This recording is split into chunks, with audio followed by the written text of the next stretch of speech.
Okay, this is a video on Chrysocolla that I've been wanting to do for a while, just because there's a lot of people out there and there's a new material coming on the market from Peru, and I've been working with this material for the past 10 years, so I have a little bit of experience with it. So just trying to give you some advice on what to look for when you're purchasing this material. So I'm going to start off just with going from the lowest grades to the highest grades, just to give you an idea. This is a piece of material, I probably had this for a long time. It's a really low grade Chrysocolla. You see it's kind of brittle looking. If you tried to cut this, it would just fall apart. And the problem with this material is that it's not heavily silicated, so it doesn't hold together very well. And you can see it's got fractures.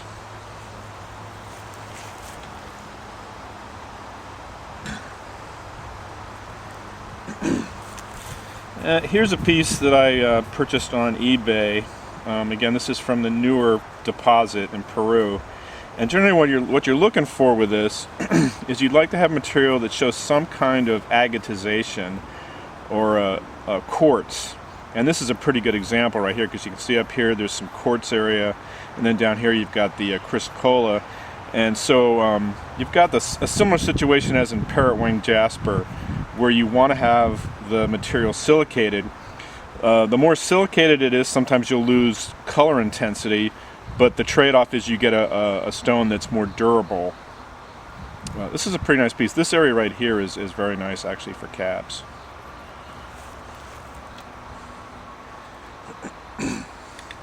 Here's some more examples of the Peruvian material, and you can see right here this is very clearly agatized. It's got the white in there. This one also came from the same piece, and you can see, if you look at the surface, it's solid, very solid material, virtually no waste. So this is silicated. It's not translucent, but it is heavily silicated, so it's very durable and strong. And this one's got some probably this is some brown cooperite in there. The nice thing about this also is you'll get a lot of different colors sometimes.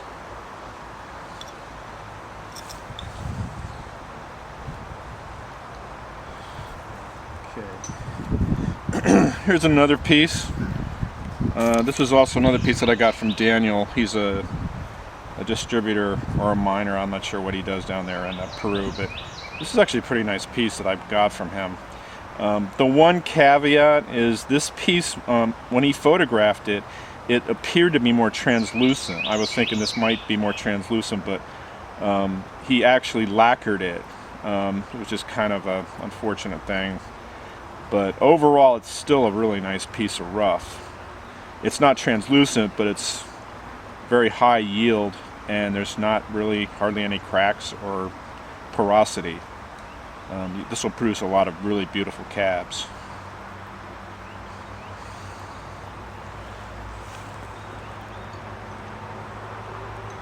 And moving on up,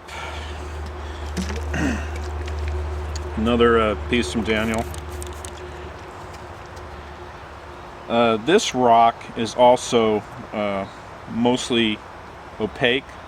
You can see the beautiful blues in there. That's dark blue with aqua and green. Beautiful piece of rough.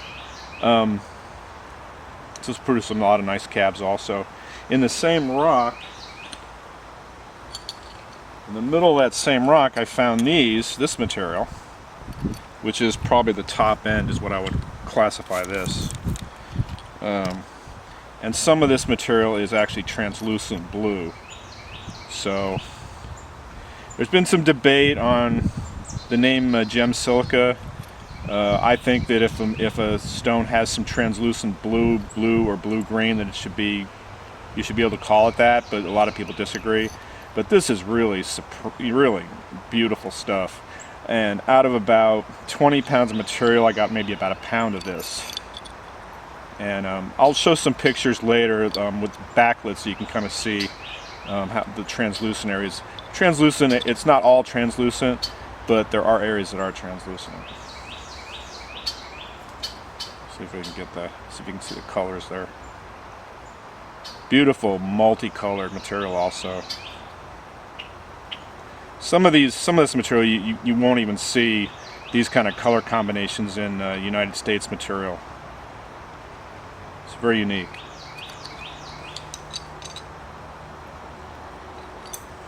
And just to give a kind of a comparison, this is some older Arizona gem silica. This is the more traditional, what people are more familiar with.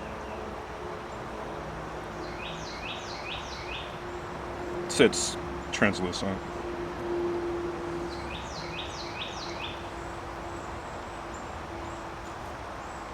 So that's pretty much a quick description. I do have a piece of the older Peruvian material. It came from about 10 years ago. I've been selling this for a while. It's really different looking. It is translucent.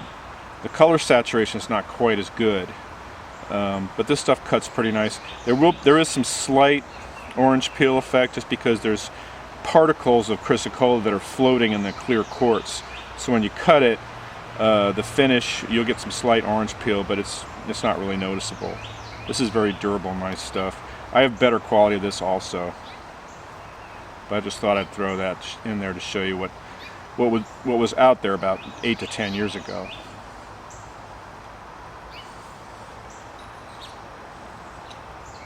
So that's it. Hope you learned something.